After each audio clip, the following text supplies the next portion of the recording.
नमस्कार।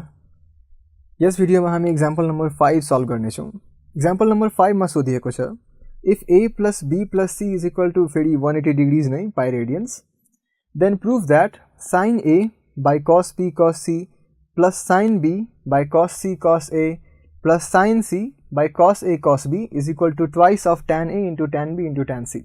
Okay, so यहाँ पक्कै पनि हाम्रो LHS नै फेरि धेरै कम्प्लिकेटेड छ। सो हामी यहाँ सबभन्दा पहिला गिभन लेखौँ।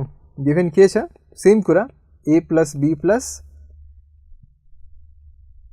c is equal to 180 degrees अनि त्यसपछि हामी यहाँ ग्याप छोडौँ र अब हामी लेख्नेछौँ LHS।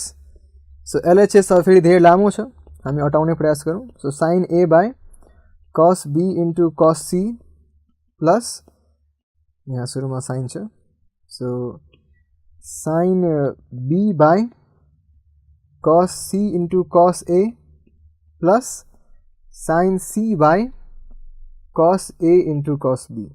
Okay good, this is equal to tan a into tan b, त्यो लेख्नु पर्दैन हामीलाई। सो ओके, यो छ हाम्रो LHS। LHS मा हामी एउटा प्याटर्न नोट गर्छौँ। प्याटर्न धेरै सिम्पल छ कि यदि हामीले मानौँ सो हाम्रो फर्स्टमा माथि तल दुवैले cos a ले मल्टिप्लाई गर्यो भने हेरौँ के हुन्छ। cos a ले मल्टिप्लाई गर्यो भने sin a into cos a, यो लाइक केही न केही अलि 2 थपियो भने यो पक्कै पनि sin 2a को फर्मुला हुनेछ भने तलमा cos a cos b cos c हुनेछ। सेम सबैमा हेर्छु भने तलमा सबैको cos a cos b cos c हुनेछ भने सम गर्नमा इजी हुनेछ र एक्चुअलीमा tan a tan b र tan c को पनि तलमा माथिमा sin a sin b sin c छ भने तलमा cos a cos b cos c छ। So I think that would be a better idea. सो हामी अब मल्टिप्लाई गरौँ माथि तल दुवैमा। फर्स्ट टर्ममा cos a ले, सेकेन्ड टर्ममा cos b ले र थर्ड टर्ममा cos c ले। हेरौँ के हुन्छ र 2 ले पनि मल्टिप्लाई गरे हुन्छ। सो माथिमा हामी 2 sin a into cos a divided by 2 cos a into cos b into cos c गर्छौँ। त्यस्तै यता हुन्छ हाम्रो 2 sin b into sin c divided by twice of फेरि cos a into cos b into cos c भने फेरि यतातिर 2 sin c into यहाँ मैले साइन नै गरेँ सायद, होइन? यहाँ एक्चुअली यहाँ मिस्टेक भयो, यहाँ cos b गर्नुपर्ने थियो हामीलाई। सो cos b गरौँ। सो यहाँ फेरि साइन र साइन मल्टिप्लाई होइन, म यहाँ फेरि साइन र cos गरौँ। सो फेरि म साइन लेखिरहेको छु। सो फेरि यसलाई cos गरौँ। So cos c divided by तलमा पनि 2 sin actually cos a, 2 cos a into cos b into cos c। Okay good, अब हामी सबैलाई एउटै डिनोमिनेटरको अन्डरमा लेख्न सक्छौँ।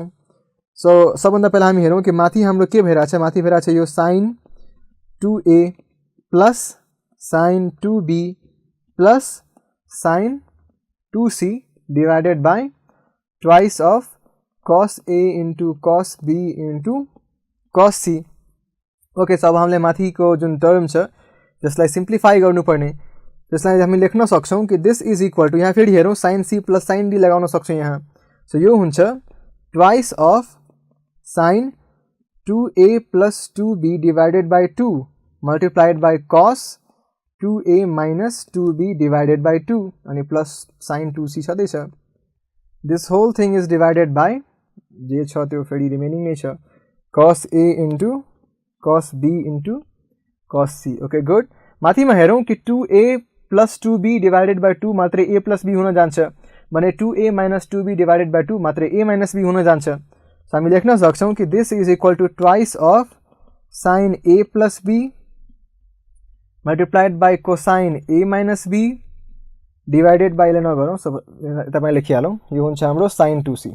ओके गुड, अब तलमा लेखिदिउँ फेरि हाम्रो 2 cos a into cos b into cos c। Okay good, अब हामी हेर्छौँ कि हामीलाई यहाँ sine like a plus b को फर्ममा के चाहियो। सो माथि गएर हामी लेखौँ कि और a plus b is equal to 180 degrees minus c। So sin a plus b को ठाउँमा हामी sin 180 डिग्रीज माइनस c गर्न सक्छौँ। So this should be equal to, यहाँ लेखौँ कि this is equal to twice of sin c गर्न सक्छौँ किनभने 180 डिग्रीज माइनस c यदि साइनमा लगाउँछौँ भने त्यो मात्रै sin c दिन्छ multiplied by cos a minus b। अब हामी हेरौँ कि यहाँ हाम्रो sin 2c बाँकी छ, यसलाई पनि हामी 2 sin c into cos c गरिदेऊ। ओके, ब्रेकडाउन गरेर भने तलमा हाम्रो सेम जे छ त्यही रहन्छ, 2 cos a into cos b into cos c।